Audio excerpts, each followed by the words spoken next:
வணக்கம் அன்பர்களே, வாங்க நாம இன்னைக்கு இனிப்பு மாங்காய் பச்சடி எப்படி செய்யலான்னு பார்க்கலாம்.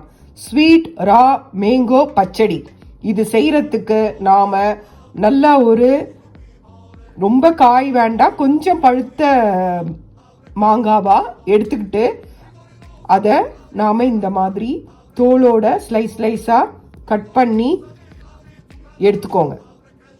இந்த மாதிரி கட் பண்ணி எடுத்துக்கணும். இதோட இன்னும் கூட கொஞ்சம் காயா இருந்தா ஓகே தான்.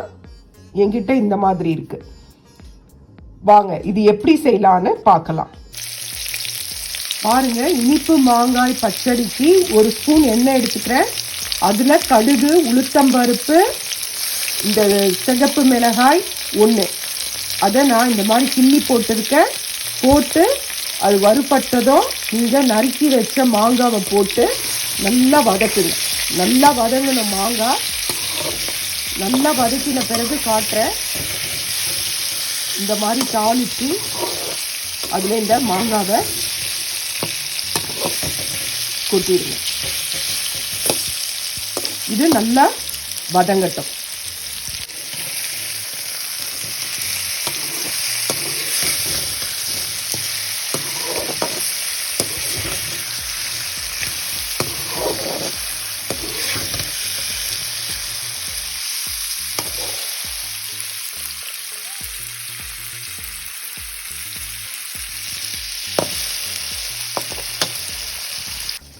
நல்லா வதக்கின பிறகு நான் இந்த ஸ்டேஜில் இந்த ஸ்பூனால் 1.5 ஸ்பூன் வெல்லம் போடுறேன்.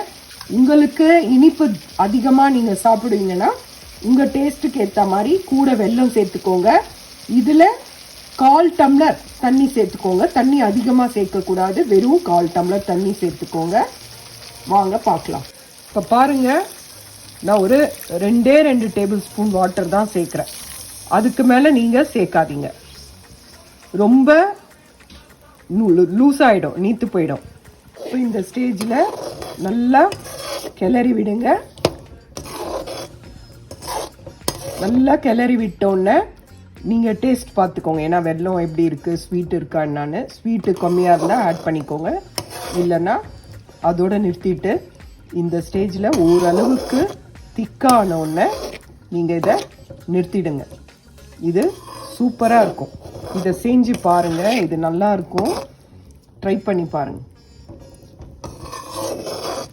மாங்காய் ரொம்ப புளிப்பாக இருந்தால் கொஞ்சம் உப்பு கொஞ்சம் எக்ஸ்ட்ரா ஆட் பண்ணிக்கோங்க. இல்லை மாங்காய் நல்லா ஸ்வீட்டாக தான் இருந்ததுன்னா உங்கள் அளவுக்கு ஏற்ற மாதிரி பண்ணிக்கோங்க.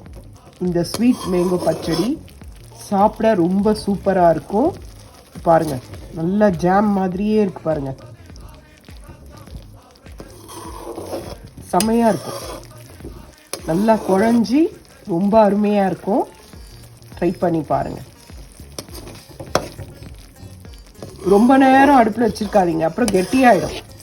கொஞ்சம் தலை இருக்கும் போது நாம் ஆஃப் பண்ணிடலாம்.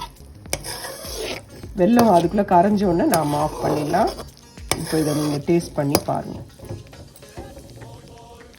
வாங்க நான் காட்டுறேன். அவ்வளோதாங்க, நான் நிறுத்திட்டேன். இது ரொம்ப சுவையாக இருக்கும். இனிப்பு, புளிப்பு, காரம் 3ம் கலந்த டிஷ். இது ரொம்ப நல்லா இருக்கும். நீங்கள் இது சாதத்துக்கும் தொட்டுக்கலாம். அதுக்கப்புறம் சப்பாத்தி இந்த மாதிரிக்கு கூட உங்களுக்கு இது ரொம்ப நல்லா இருக்கும். தயிர் சாதத்துக்கு எல்லாத்துக்குமே தொட்டுக்கலாம்.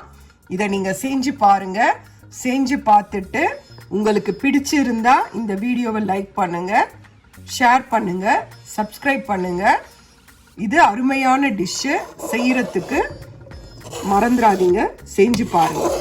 நீங்கள் கொஞ்சமாக செஞ்சு பார்த்துட்டு உங்களுக்கு பிடிச்சிருந்தா அதிக அளவில், இப்போ மேங்கோ சீசன் தான், அதனால் நீங்கள் இதை செய்யலாம். இது நல்லா புளிப்பாக ஸ்வீட்டாக நல்லா இருக்குங்க. செஞ்சு பாருங்கள். நன்றி, வணக்கம்.